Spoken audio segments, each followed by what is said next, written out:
네, 디지털의 초석이 되는 데이터에 대한 모든 것, 김승주의 데이터리한 시간입니다. 고려대학교 김승주 교수 모셔보겠습니다. 안녕하십니까? 네, 안녕하십니까?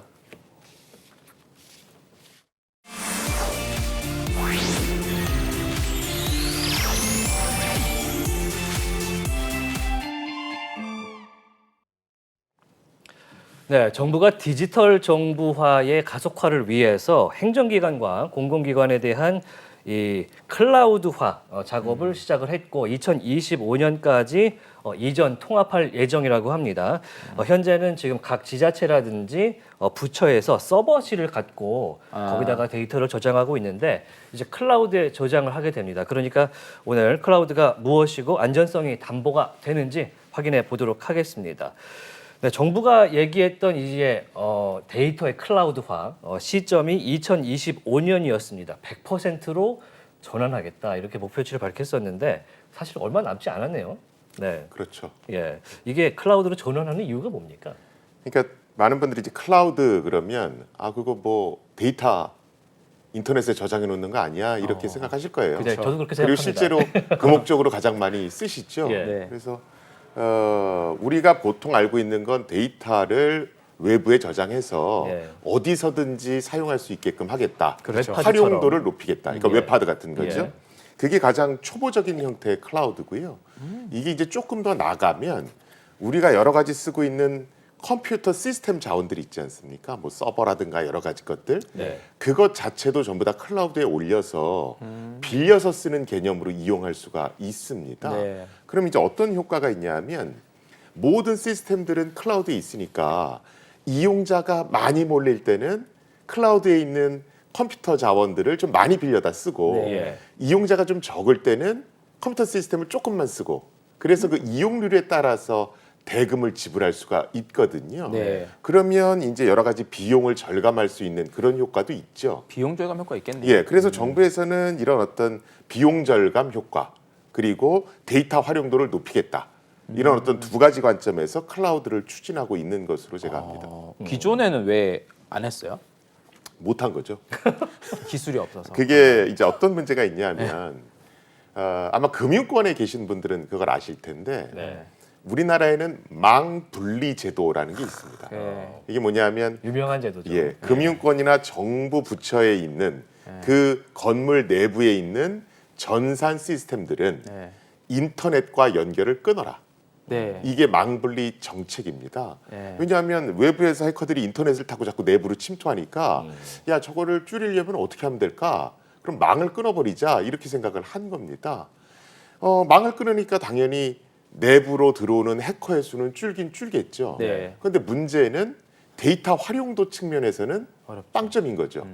그런데 이 클라우드라는 건 끊어진 망을 다시 연결을 해야 되는 겁니다. 그렇죠. 그러다 보니까 사실은 그런 여러 가지 준비 작업들을 하는데 시간이 걸렸다. 이렇게 보시면 되고요. 사실은 우리나라에서 그러면 클라우드를 이렇게 100%잘 활용해서 뭘 하고 있느냐? 네. 아직은 아닙니다. 아직은 아니고 이제 인터넷과 연결을 끊어놨던 걸 다시 이걸 연결시켜서 클라우드를 활용하려다 보니까 네. 기존에는 고려하지 않았던 여러 가지 보안 사고들이 생길 수도 있겠죠. 네. 그래서 우리나라 국가정보원에서는 과학기술정보통신부와 같이 공동으로 클라우드 보안성 평가 인증 제도라는 걸 만들었습니다. 네. 그래서 정부 데이터를 클라우드에 올리려면 네. 이런 클라우드 보안성 인증을 획득해. 아. 그리고 그렇게 보안성 인증을 획득한 클라우드 서비스만 이용할 수 있어. 이렇게 규정을 해놨습니다. 그런데 이제 문제는 이 클라우드 보안성 인증이 약간은 독소 조항을 그 안에 조금 갖고 있습니다. 네. 누구한테 독소 조항이죠? 외국 기업들한테. 외국 기업들에게. 네. 예. 그래서 클라우드 보안성 인증을 국내 클라우드 서비스를 제공하는 업체들은 거의 다 받았습니다. 네. 그런데 외국 기업이 보기에는 이게 말도 안 되는 독소 조항들이 있거든요. 예. 받기 어려운. 그렇죠. 네. 그러니까 외국 기업들은 글로벌 서비스를 제공해야 되는데 네. 한국의 이 인증을 받으려고 그러면 시스템을 대규모로 네. 바꿔야 바꿔야 됩니다. 근데 이게 한국의 5천만 시장을 보려고 시스템 전체를 바꾼다? 이게 말이 안 되거든요. 네. 그래서 외국에서는 지속적으로 이거 일종의 무역 장벽 아니냐. 기술을 이용해서 무역 장벽을 친 거니까 이걸 철회해 달라. 이 요구를 사실은 계속해서 해왔습니다. 아직도 그 갈등 중에 있는 거고요. 그래서 정부가 약간 좀 고민인 상태긴 합니다. 왜냐하면 지금 국내 기업들은 보안성 인증 제도 계속 존속시켜야 됩니다. 이렇게 주장하고 있고요. 네. 외국 왜냐하면 기업들은 약간 밀어낼 수 있으니까. 그렇죠. 예. 국내 시장을 보호받을 수 있으니까 어. 외국 기업들은 이거 없애야 됩니다. 그리고 우리 정부는 그 사이에서 좀 고민에 빠져 있는 거죠. 그래서 이런 부분에 대해서는 조금 더 지켜봐야 될 것 같습니다.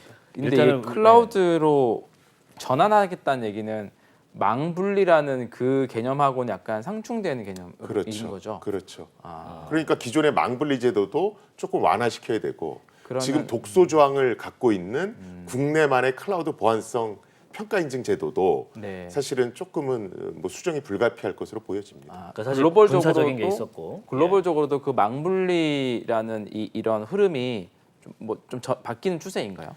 그러니까 외국도 망분리를 하긴 합니다. 예. 네. 그런데 우리처럼 이렇게는 안 합니다. 그러니까 우리는 어떻게 해놨냐면 정부 부처, 그다음에 금융기관에 있는 모든 전산 시스템은 예. 인터넷과 연결을 다 끊어. 그래서 내부를 보호해. 이게 그렇죠. 대한민국의 망분리입니다. 네. 그런데 외국은 내부 전산 시스템을 네. 1급 기밀을 다루는 전산 시스템, 일반 자료를 다루는 전산 시스템 이렇게 일단 나눠. 등급화로 했군요. 네. 그 다음에 일반 자료를 다루는 전산 시스템은 인터넷과 상시 연결시켜놔도 돼. 이게 외국의 망분리 제도입니다. 그게 뭔가 더 합리적이게 보이긴 그렇죠. 하네요. 그러니까 외국에서는 클라우드를 추진한다거나 이런 걸 하는데 아무 문제가 없죠.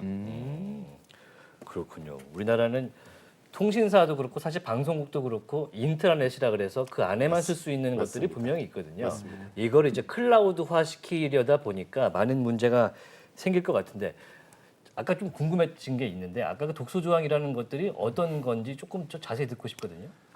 클라우드를 구축할 때 예. 예를 들어 뭐 민간 업체들이 클라우드를 만들 거 아닙니까? 거기에 정부 데이터를 올리고 싶으면 예. 내부에 정부용 클라우드를 단독으로 만들어줘.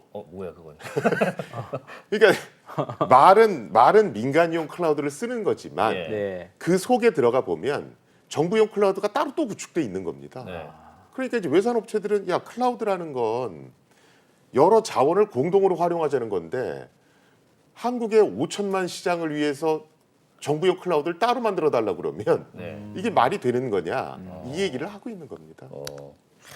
이거 확실히 이제 문제가 되는 요지는 좀 있어 보이네요. 네.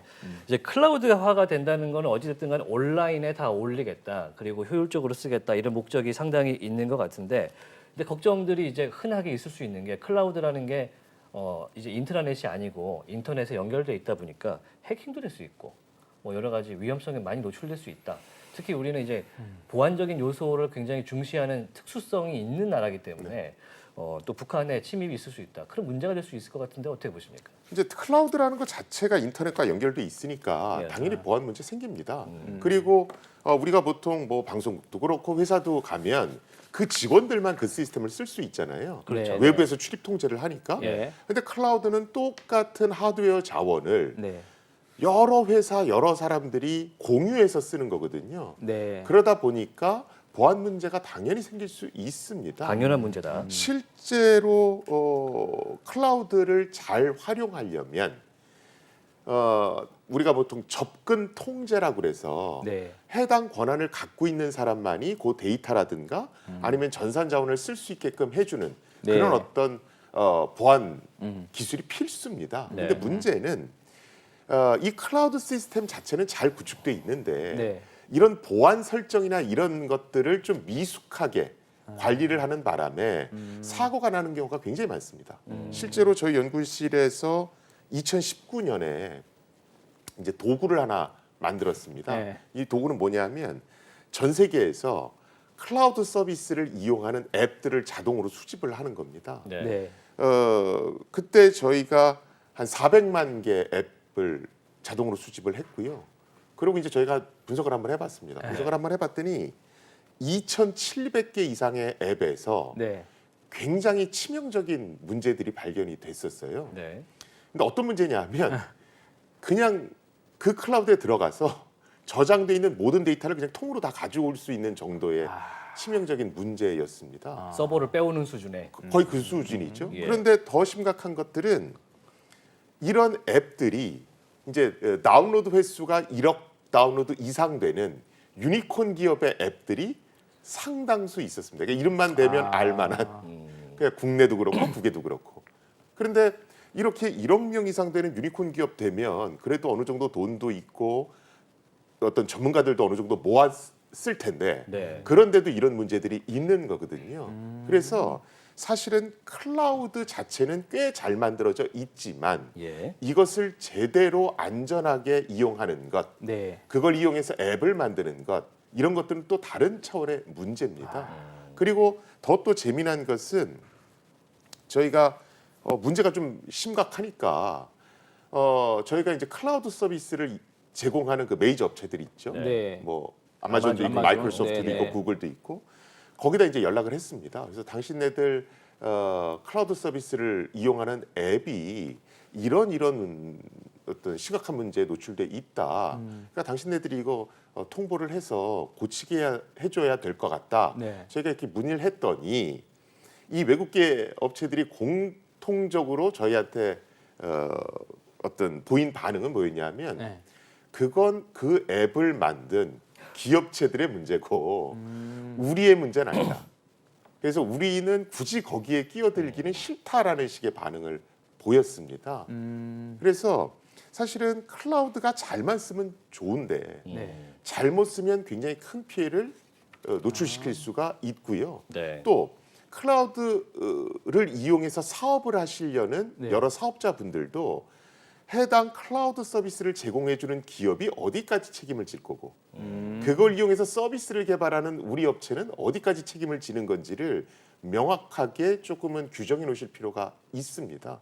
옛날에 회사 같은 경우에는 전산 시스템을 다 우리 회사 내부에 갖고 있으니까 네. 그 책임은 다 우리 회사가 지는 거거든요. 서버실이 있으니까. 그렇죠. 이게 명확하단 말이죠. 예. 그런데 클라우드 서비스를 이용할 경우에는 사고가 났을 때 야 어디까지가 우리 책임이고 어디까지가 쟤네들 책임이지?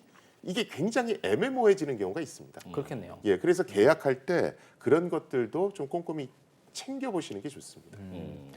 우리가 이제 그 개인정보 보안에 대한 부분인데 개인정보 보안에 대한 그런 인증 체계들이 뭐 국내에는 ISMS 인증이나 아까 망분리를 기본 요건으로 하는 인증들이 있잖아요. 네. 클라우드 쪽도 어떤 인증 체계들이 있나요? 기업들이 뭔가 그 인증 체계를 득하면은 좀 더 보안체에 잘 그러니까 갖춰. 클라우드 서비스를 제공하는 기업들이 기본적으로 받아야 될 여러 인증들은 있습니다. 네. 아까 제가 뭐 클라우드 서비스 뭐 보안성 평가 인증 제도도 그쵸, 그렇고 뭐 여러 가지 제도가 네, 있고요. 또 웬만한 기업들은 다 그 인증을 받았다라고 클라우드를 보시면 제공하는 기업들. 됩니다. 맞습니다. 그래서 물론 이제 외국에서 하는 인증 제도와 국내 인증 제도가 조금 다르긴 합니다. 아까 네. 제가 독소 조항이 있다라고 네. 말씀드렸듯이 그렇지만 아무튼 다양한 보안성 인증 제도가 존재하는 건 사실이고요. 또 지금 전 세계적으로 클라우드에 데이터를 저장할 때 만약에 그 데이터에 네. 개인 정보가 많이 들어가 있는 경우에는 네. 해당 그 클라우드, 그러니까 클라우드라는 게 데이터를 저장하는 저장소니까 그렇죠. 이것을 자국 내에 위치시키도록 요구하는 경우가 굉장히 많습니다. 예를 들어 지금 뭐 중국도 정부에서 그렇고 한다는 러시아도 얘기군요. 그렇고, 네. 그럴 수 있겠네요. 왜냐하면 개인 정보가 유출되면 큰 문제가 생기니까. 그쵸. 그래서 예. 예를 들어서 뭐 M사가 있다. 네. 그러면 그래 뭐 기업 정보를 클라우드를 이용해서 하는 건 좋아. 그런데 단 개인 정보와 관련된 부분은 뭐 우리 지역 내에 있으면 좋겠는데, 그렇죠. 아니면 중국 내에 있으면 좋겠는데, 러시아 내에 있으면 좋겠는데 이런 것들을 요구하는 나라들이 꽤 증가하고 있습니다. 그러니까 우리나라가 2025년까지 하겠다는 클라우드 서비스 작업이 그런 것과 비슷한 겁니까? 사실은 그거 지금 사실은 2025년을 얘기하는 건 네. 그냥 정부가 예. 2025년까지 클라우드를 썼으면 좋겠다. 이렇게 하겠다라는 목표입니다. 희망사항이군요. 그런데 이제 문제는 보안을 담당하는 사람들 입장에서는 저거 보안 사고도 날 것 같고 네. 망분리하던 걸 연계시키면 여러 가지 문제 생길 것 같은데 예. 근데 또 대통령께서 또 하라고 그러시잖아요. 예. 그러니까 그래 클라우드를 쓰면 좋겠는데 우리가 마련한 이런 여러 가지 평가 인증 제도가 있으니까 이걸 반드시 받은 업체 클라우드만 이용해. 이런 요구들을 지금 보안 부서에서는 하고 있는 거고요. 네. 그런 식으로 되다 보면 2025년까지 이 목표를 달성하긴 할 겁니다. 그런데 이럴 거면 클라우드 왜 했니? 그렇게 될 가능성이 이런 있다. 문제가 생길 겁니다. 왜냐하면 기껏 해서 봤더니 클라우드를 다 썼는데 정부용 데이터나 정부용 시스템은 그 안에 또 독립된 영역에 들어가 있거든요. 네. 근데 이제 활용을 하려다 보니까 클라우드 장점이 이거 뭐 활용이 기존하고 안 되는구나. 똑같은 거 아니야? 이렇게 되는 거죠. 그러니까 클라우드의 장점을 다 잃어버린 채 이 목표치를 달성할 확률이 굉장히 높습니다. 그러니까 공공기관의 서버도 있고 클라우드도 쓰고 둘 다 쓰고 돈만 쓰는 그런 상태가 될 수 그렇죠. 있다. 활용도는 거의 없고. 아까 듣다 보니 궁금했는데 그 어떤 국가는 자국 국가 국민의 개인 정보를 국가 내에서 보관을 할 수 있도록 한다는데 우리도 보면은 해외 서비스 많이 쓰잖아요. 넷플릭스부터 해가지고 한국의 케이스는 어때요? 한국은 사실은 대기업 같은 경우는 네. 클라우드를 쓰는 걸 굉장히 주저주저하긴 합니다. 그러니까 예를 들어서 뭐 S전자가 네. 뭐 마이크로소프트나 뭐 이런 데서 제공하는 아마존에서 제공하는 클라우드를 써야 돼? 이건 굉장히 고민거리인 그렇죠, 그렇죠. 그렇죠. 문제거든요. 그러니까 이제 대기업들이 이제 항상 그 고민이 있고요. 국내 금융권 같은 경우에는 개인 정보가 들어가는 또 민감 정보 같은 경우는 국내에 있는 것들을 좀 쓰도록 유도하고 있습니다.